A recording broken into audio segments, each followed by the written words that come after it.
उलमा का हमेशा से ये दस्तूर रहा है, यानी अहमदियत के मुखालिफ उलमा का, कि वो खौफ दिलाकर और धमकियां देकर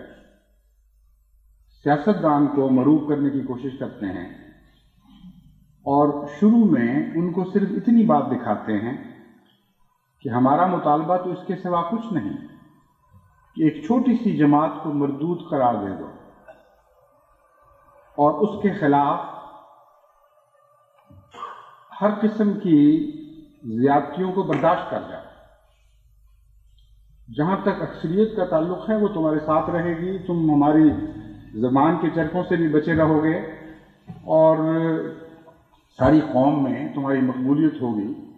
कि एक ऐसी जमात को तुमने रद्द किया है जिस जमात को कौम बहसीत मजमूई तौर पर रद्द कर चुकी है,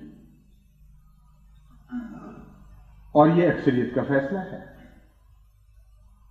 ये बात वो बीच में से छुपा जाते हैं कि दुनिया की किसी अक्सरियत को भी ये हक नहीं है कि इंसाफ पर कबर रख सके, और इंसाफ के तकाज़ों पर जमहूरियत की राजदहानी न कभी पहले हुई थी न आइंदा कभी हो सकती है। जमहूरियत का मकसद इंसाफ का क़याम है, इसलिए जमहूरियत की ताकत को इस्तेमाल करके इंसाफ की कुर्बानी नहीं दी जा सकती और उसूलों की कुर्बानी नहीं दी जा सकती जिनके बगैर जमहूरियत चल नहीं सकती।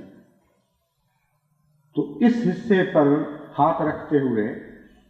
और उसे छुपाते हुए बाकी बात को बड़ी उम्दगी और बड़े मंतकी अंदाज में सियासतदानों के सामने पेश करते हैं, और फिर सारे मुल्क में शोर होगा मचाते हैं,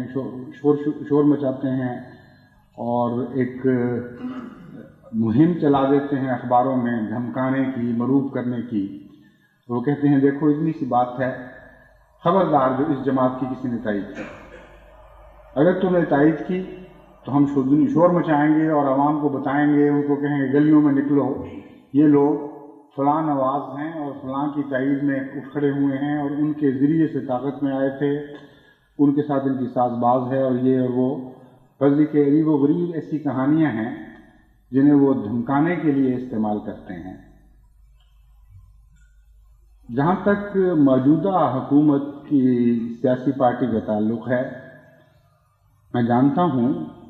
कि उनमें से भारी अक्सरियत ऐसी है जो बदनीयत नहीं है,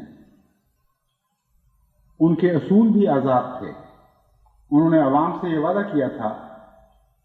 कि हम सेकुलरिज्म के नाम पर आ रहे हैं, और उनके मंशूर में ये बात दाखिल थी। अवाम ने सब कुछ देखकर सोच समझकर उनके हक में उनकी तायीद में फैसला किया, लेकिन जब सियासी दबाव बढ़ने शुरू हों तो उस वक्त सियासतदान की अंदरूनी इंटेग्रिटी, उसके उसूलों पर कायम रहने की ताकत का इम्तिहान हुआ करता है। क्या इस इम्तिहान पर ये सारे पूरे उतर सकेंगे या नहीं, ये है फैसला जो आज होने वाला है। जहाँ तक मैं पाकिस्तान के हालात को जानता हूँ, मेरे नज़दीक वो सियासतदान जो नेक नीयत हैं उनमें भी मजबूत क़वा के मालिक बहुत कम लोग हैं। ऐसे किरदार के मालिक जो पूरी अज़मत के साथ मौत की आंखों में आंखें डालकर उसको चैलेंज कर सकते हों और उसूलों के सौदों पर तैयार ना हों, ऐसे बहुत कम है। भारी अक्सरियत उन शुरफा की है जिनकी जुबान हवा की तायीद में तो चला करती है, हवा के मुखालिफ नहीं चला करती। जिनके होंठों से जो आवाज़ बुलंद होती है वो न कारखाने के शोर के मुताबिक हुआ करती है, उस तूती की आवाज़ नहीं जो न कारखाने के मुकाबिल पर बावजूद कमज़ोर और नहीफ होने के फिर भी आवाज़ बुलंद करने की जरूरत करता है। इस लिहाज से हमारे मुल्क में सियासी लिहाज से हमेशा अदम इस्तेहकाम रहा, और